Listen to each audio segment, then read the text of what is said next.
Entonces, retomando, ¿qué significa la propiedad 3? Significa que con la cuenta 1, que le llamamos suma de manera general, debe de existir un elemento especial, de tal manera que cuando tomamos alguien arbitrario que pertenezca al conjunto, al hacer la cuenta 1, el elemento original operado con este elemento especial pues no se altera. Obviamente este elemento especial para los números reales con las operaciones que hemos definido, con las que sabemos hacer de toda la vida, con la multiplicación y la suma, pues es el elemento 0, es el neutro de la suma. Por eso le puse n subíndice s, del neutro de la suma. Uno dice, híjole, ¿y por qué no le pone 0 de una vez? Ah, pues porque resulta ser que esta estructura matemática se satisface para otros tipos de sistemas numéricos, no nada más para los reales. Entonces, podría pasar que en algún sistema numérico en especial, pues el ns no sea el 0, sea otro número. Por ahí tengo un ejemplo al respecto. Y así sucesivamente. Entonces, por ejemplo, la cuenta 2, que le vamos a llamar multiplicación, debe satisfacer algo similar. Por ejemplo, la propiedad 7 es importante. Debemos de tomarnos a un elemento que esté en el conjunto que no sea el neutro de la suma, es decir, un elemento que esté en el conjunto que no sea el cero, en el caso de los números reales. En general se escribe así, un elemento que esté en el conjunto que no sea el neutro de la suma. Entonces debe de existir un elemento que le vamos a llamar neutro multiplicativo, de tal manera que cuando hagas la cuenta 2, es decir, el elemento con el elemento, un elemento arbitrario con el elemento especial, debe ser igual al elemento operado con la cuenta 2 con el elemento especial operado con el elemento arbitrario debe de quedar inalterado. Entonces, eso que tenemos aquí permítame un momento, por favor. Eso que tenemos aquí, permítame.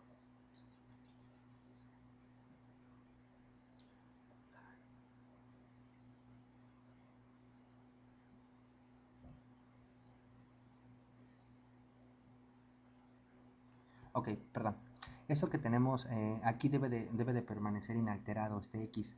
Obviamente nosotros sabemos que el neutro multiplicativo es el número 1. En las cuentas como nos han enseñado a hacerlas siempre. Entonces, ¿qué tenemos o qué es lo que queremos hacer? Pues lo que queremos hacer nosotros es de que nos den un conjunto, nos digan cómo se hacen dos operaciones y veamos si estos 9 axiomas se verifican. Si estos 9 axiomas se verifican, pues entonces resulta ser que a esa estructura le vamos a llamar campo. Como un ejemplo, los números reales con la multiplicación como la sabemos hacer de toda la vida y con la suma como la sabemos hacer de toda la vida, resulta ser que los números reales satisfacen estas 9 axiomas y por lo tanto los números reales son un campo. Ok, ahora, vamos a ver qué otros conjuntos podrían ser campos y con qué tipo de operaciones. Recuerden que es importante, necesitamos que nos digan quiénes son los elementos y cómo se hacen las cuentas. La cuenta 1 y la cuenta 2. Las propiedades con la cuenta 1, las propiedades con la cuenta 2 y la propiedad que relaciona las dos cuentas. Deben de satisfacerse para que le llamemos campo. Bueno, entonces, por ejemplo, tomemos al conjunto A como los números naturales. Recuerden, estamos el conjunto. Y necesitamos que nos digan cómo se hacen dos cuentas. Entonces, nos dicen que la cuenta 1 va a ser la suma como la sabemos hacer. Y la cuenta 2 va a ser la multiplicación como la sabemos hacer. Entonces, ¿qué pasa? Pues en ese momento yo le quito el círculo a la multiplicación. ¿Por qué le quito el círculo a la multiplicación? Porque este símbolo representa la operación que yo sé hacer. Si esta cuenta fuera rara, es decir, no fuera la cuenta que yo me sé, debo de dejarle el círculo para denotar que no es la suma que sabemos, sino es una suma que nos han dicho cómo se hace. Entonces, en general, las dos cuentas no tienen que coincidir con las que sabemos hacer, pueden ser muy raras. Ahorita voy a dar un ejemplo. Entonces, ¿qué pasa? Si yo agarro los números naturales y los sumo, resulta ser que no importa cómo sume. Si voy a sumar tres cosas, no importa si sumo primero los dos de la derecha o los dos de la izquierda. El resultado de sumar tres cosas siempre es lo mismo. No importa si sumo 3 más 5 o 5 más 3, el resultado es el mismo. Es decir, la propiedad 1 y la propiedad 2 se satisfacen. Y ahora la propiedad 3, aquí es importante. Yo en la propiedad 3, para ver si se verifica, necesito encontrar un elemento especial, de tal manera que cuando haga la cuenta con un elemento arbitrario, este elemento arbitrario no sea modificado cuando lo opero con el elemento especial.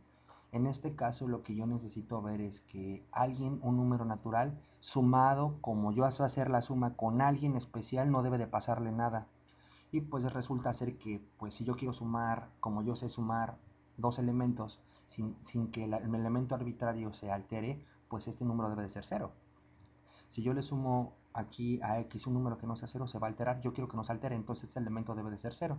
Pero ¿qué creen? En la definición de números naturales que nos dan en nuestra literatura, pues el cero no es un número natural.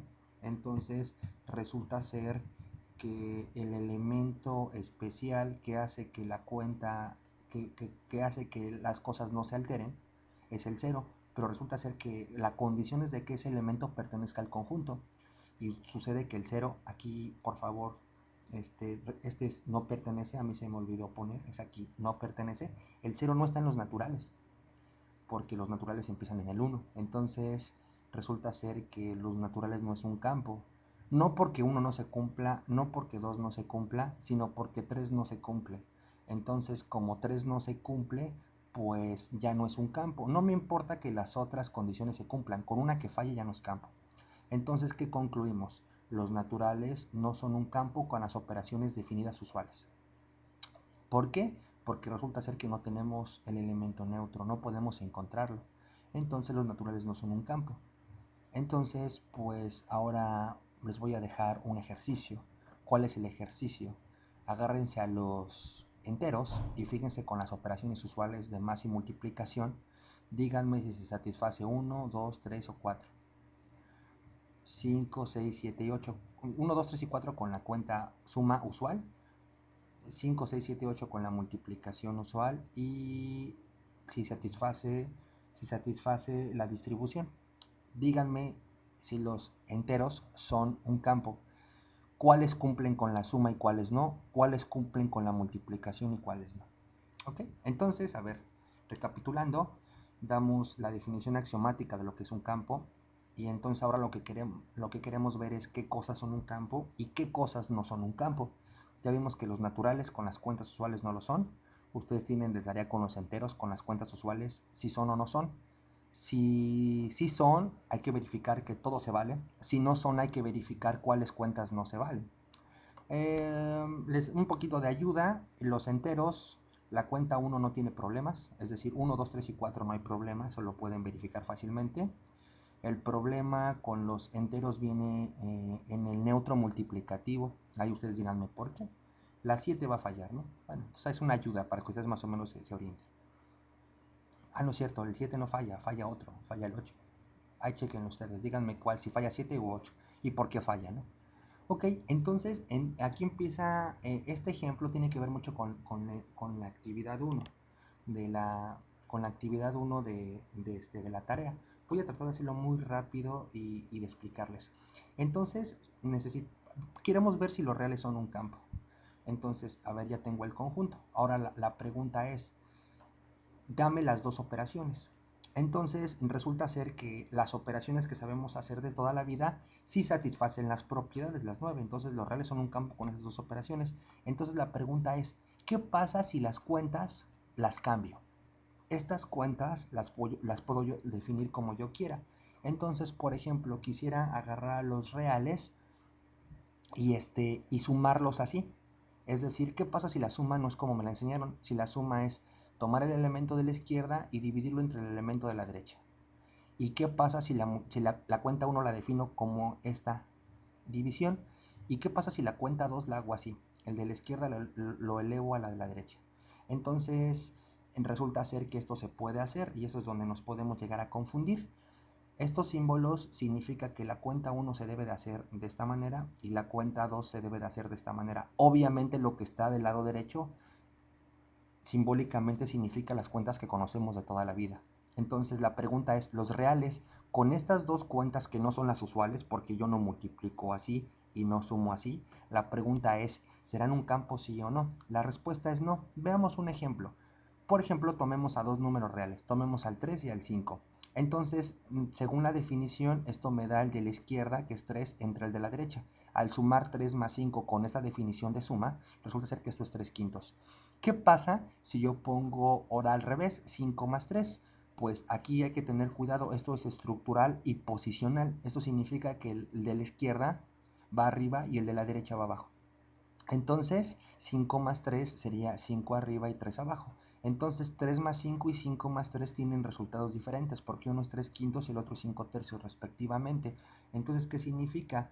Que resulta ser que los reales con las cuentas como las anotamos allá abajo no satisfacen conmutatividad, porque al cambiar el 3, al poner 3 más 5 y al poner 5 más 3 no tengo una igualdad, el resultado es diferente. Entonces, resulta ser que esta cuenta no satisface conmutatividad y ya ni le sigo.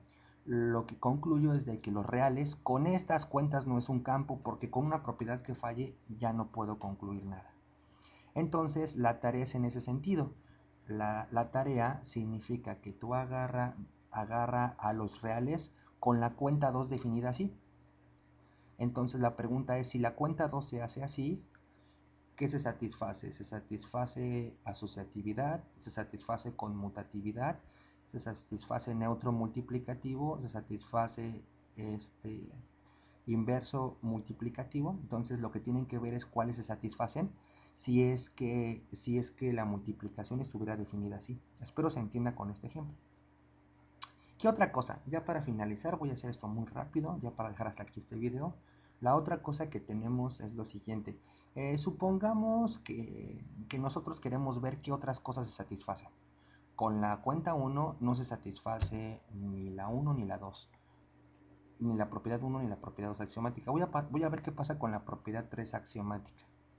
La propiedad 3 me dice que debe de haber un elemento especial, de tal manera que cuando haga la cuenta como ellos me digan, no debe de alterar a un elemento arbitrario. Entonces vamos a hacerlo rápidamente. Entonces, a ver, ¿qué necesito? Necesito un elemento arbitrario y necesito ese elemento especial, de tal manera que cuando yo opere no altere al original. Esta es una pregunta. Aquí formalmente debería ir entre signos de interrogación. ¿Quién es ¿quién es ese NS? Entonces resulta ser que me doy cuenta que el NS que propongo es el 1. ¿Por qué?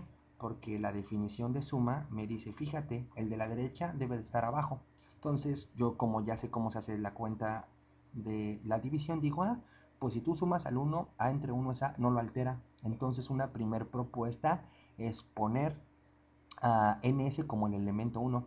Y uno dice, qué bueno, ya encontré, porque no importa quién sea A, siempre que divida A entre 1 es A y no lo altera. Curiosamente, si la cuenta suma estuviera definida así, el que se comportaría como neutro sería el 1, porque sería el que no altera. No podría poner 0 porque A entre 0 está indeterminado. Entonces aquí sería el 1. Entonces uno dice, ok, pues ya, acá es el 1. Pero resulta ser que no, porque ese elemento que está operando por la derecha, es decir, X a la izquierda, el elemento especial a la derecha, debe de operar también por la izquierda, es decir, debe de conmutar y debe de no alterar al número. Entonces resulta ser que la cuenta A más 1 si es A para cualquiera, pero recuerden que debe de conmutar, pero ya vimos que no cumple conmutatividad. Entonces cuando yo volteé 1 más A, esto es 1 entre A y eso no es el elemento original. Por lo tanto, resulta ser que tampoco puedo encontrar un elemento que haga que la cuenta no se altere. Bueno, entonces del mismo podemos continuar con esto de manera indefinida con esta parte y espero les ayude eso para hacer su tarea.